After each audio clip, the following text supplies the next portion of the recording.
ஒரு பொய்யான அரசியல் தொடங்கப்பட்ட நாள், திராவிடர் கழகம் தொடங்கப்பட்ட நாள். அந்த நாளிலே தமிழ் குடிகளை ஒருங்கிணைத்து திராவிட ஒழிப்பு மாநாட்டினை நாங்கள் சென்னை மாநகரில் நடத்த தீர்மானித்திருக்கிறோம்.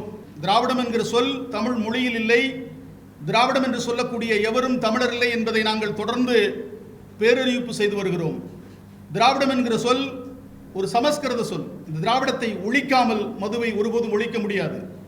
ஊழலுடைய ஊற்றுக்கண்ணாக இருக்கக்கூடிய திராவிடத்தை ஒழிக்காமல் ஊழலை ஒழிக்க முடியாது. இந்த சாதி ஆதிக்கத்தை ஒழிக்க வேண்டும் என்று சொன்னால் திராவிட கட்சிகள், அதனுடைய கொள்கைகள், அவைகளெல்லாம் ஒழித்தால் தான் இங்கே தமிழர்களிடத்திலே சமத்துவத்தை ஏற்படுத்த முடியும். அறிஞர் என்றால் அண்ணாதுரை என்றவர்கள் கற்பித்திருக்கிறார்கள். ஓரிரவு, வேலைக்காரி என்று எழுதியவர்களெல்லாம் இன்றைக்கு அறிஞர். ஆனால் வாழும் அறிஞர், ஒரு மாபெரும் அறிஞர், அறிஞர் குணா ஐயா, தமிழ் அறிஞர் இன்றைக்கு ஊடகத்தால் மறைக்கப்பட்டிருக்கிறார். எங்கள் தமிழ் அறிஞர்களை மறைத்த திராவிடத்தை ஒழிப்பதே எங்கள் இலக்கு, லட்சியம் என்கிற பார்வையிலே நாங்கள் எங்களுடைய அரசியலை முன்னெடுக்கிறோம். தமிழினத்தின் அரசியல் தேவை கருதி உலகத் தமிழருடைய வேண்டுகோளுக்கு இணங்க குடிவழி தமிழ் தேசிய உணர்வாளர்கள் ஒன்றிணைந்து தமிழர் குடிகள் கூட்டமைப்பு என்கிற ஒரு அமைப்பை நாங்கள் ஏற்படுத்தி இருக்கிறோம். அந்த அமைப்பினுடைய ஒற்றை நோக்கம் தமிழ் நிலத்தில் தமிழர் ஆட்சியை ஏற்படுத்த வேண்டும். அதற்கு இடையூறாக இருக்கக்கூடிய திராவிட பொய் கருத்தியலை கருத்தியல் அடிப்படையில் வீழ்த்தி அதை அரசியலாகவும் வீழ்த்த வேண்டும் என்கிற நோக்கத்தோடு வருகிற ஆகஸ்ட் 27, அதாவது இந்த மண்ணில் ஒரு பொய்யான அரசியல் தொடங்கப்பட்ட நாள், திராவிடர் கழகம் தொடங்கப்பட்ட நாள். அந்த நாளிலே தமிழ் குடிகளை ஒருங்கிணைத்து திராவிட ஒழிப்பு மாநாட்டினை நாங்கள் சென்னை மாநகரில் நடத்த தீர்மானித்திருக்கிறோம். இந்த செய்தியை உலகத் தமிழர்கள் நடுவே ஜனநாயகத்தினுடைய தூண்களாக இருக்கக்கூடிய ஊடகத்துறை கொண்டு சேர்க்க வேண்டும் என்பதற்காக இந்த செய்தியாளர் சந்திப்பை நாங்கள் நடத்தி கொண்டிருக்கிறோம். கடந்த 100 ஆண்டு காலமாக தமிழர்களை ஏமாற்றி திராவிடம் என்கிற ஒரு பொய் கருத்தியலை உருவாக்கி, திராவிடம் என்கிற சொல் தமிழ் மொழியில் இல்லை, திராவிடம் என்று சொல்லக்கூடிய எவரும் தமிழர் இல்லை என்பதை நாங்கள் தொடர்ந்து பேரறிவிப்பு செய்து வருகிறோம்.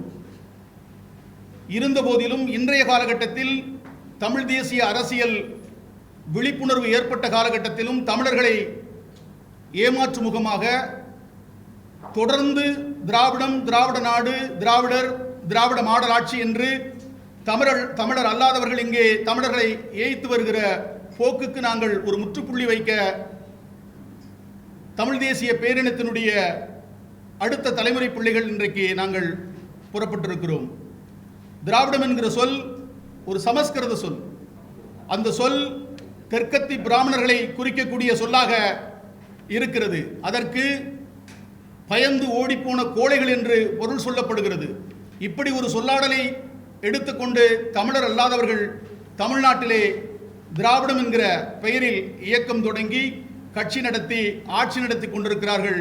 இதனால் தமிழ் தேசியத்தினுடைய நலன்கள், தமிழர்களுடைய உரிமைகள் பறிக்கப்படுகிறது. தமிழர்களுடைய உரிமைகளை மீட்டெடுக்கவும் தமிழர்களுடைய தேசிய நலன்களை காக்கவும் திராவிட கருத்தியல் ஒழிப்பு ஒன்றுதான் தீர்வாக இருப்பதால் நாங்கள் வருகிற ஆகஸ்ட் 27 திராவிடர் கழகம் என்கிற பொய் அரசியல் தொடங்கப்பட்ட நாளில் திராவிட ஒழிப்பு மாநாட்டை நடத்தவிருக்கிறோம். இதற்கு தமிழ் பெருங்குடி மக்கள் எங்களுக்கு பெருந்துணை ஆற்ற வேண்டும். ஊடக நண்பர்கள் எங்களுக்கு ஒத்துழைப்பு கொடுக்க வேண்டும் என்று இந்த வேளையிலே நாங்கள் கேட்டுக்கொள்கிறோம். இந்த மண்ணிலே ஊழல் தலைவிரித்தாடுகிறது. மது இன்றைக்கு தமிழினத்தை, இது ஒரு வகையான இன அழிப்பு. இன்றைக்கு கேரளாவிலே தென்னங்களும் பனங்களும் இறக்க அனுமதிக்கப்படுகிறது. ஆந்திராவிலும் அதுபோல் தென்னங்கள் பனங்கள் இறக்க அனுமதி இருக்கிறது. பக்கத்தில் பாண்டிச்சேரியில் கூட கல் இறக்கலாம். ஆனால் தமிழகத்தில் கல் இறக்கக்கூடிய தொழில் முற்றிலுமாக அழிக்கப்பட்டு இன்றைக்கு டாஸ்மார்க் என்கிற பெயரிலே திராவிட சாராயம் தெரு தெருவாக விற்பனை செய்யப்படுகிறது.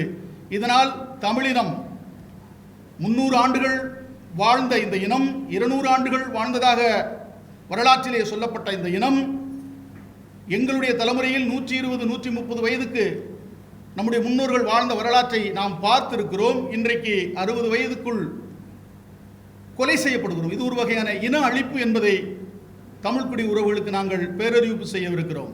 எனவே இந்த மதுவை ஒழிக்க வேண்டும் என்று சொன்னால் மதுவினுடைய ஊற்றுக்கண்ணாக இருக்கக்கூடிய திராவிட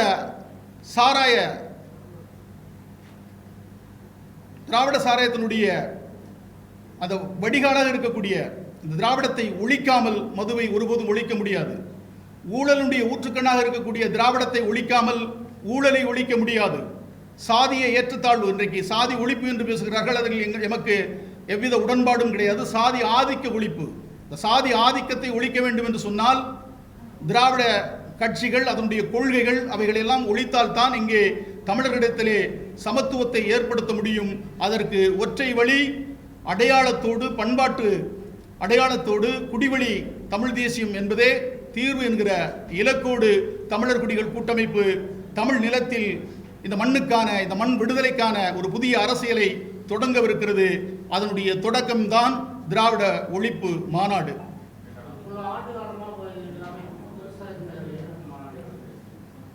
புதிதாக இல்லை.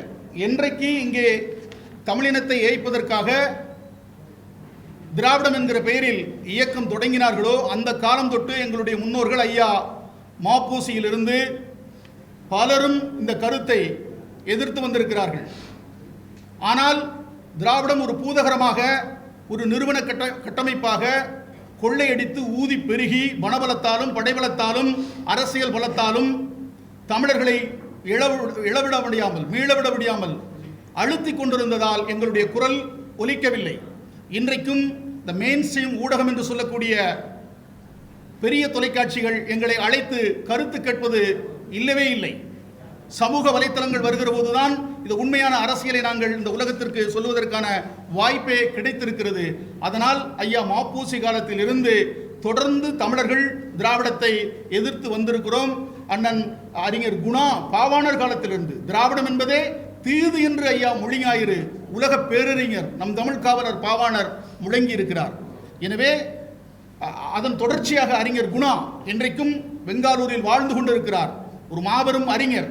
அவரை இந்த ஊடகம் இந்த உலகத்திற்கு மறைத்து வைத்துக் கொண்டிருக்கிறது. இன்றைக்கு வரை அறிஞர் என்றால் அண்ணாதுரை என்று அவர்கள் கற்பித்திருக்கிறார்கள். ஓரிரவு, வேலைக்காரி என்று எழுதியவர்களெல்லாம் இன்றைக்கு அறிஞர். ஆனால் வாழும் அறிஞர், ஒரு மாபெரும் அறிஞர், அறிஞர் குணா ஐயா தமிழ் அறிஞர் இன்றைக்கு ஊடகத்தால் மறைக்கப்பட்டிருக்கிறார். உலகப் பேரறிஞர் பாவாணர் ஊடகத்தால் மறைக்கப்பட்டிருக்கிறார். இதுதான் கால கொடுமை.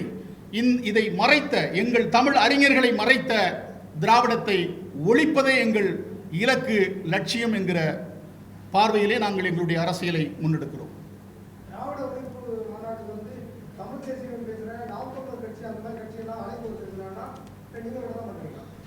திராவிட ஒழிப்பில் உடன்பாடு கொண்ட அனைத்து இயக்கங்களையும் கட்சிகளையும் தலைமைகளையும் நாங்கள் அணுகி அவர்களுக்கு அழைப்பு விடுப்போம். தமிழர் அல்லாதவர்கள், குறிப்பாக தெலுங்கர்கள்.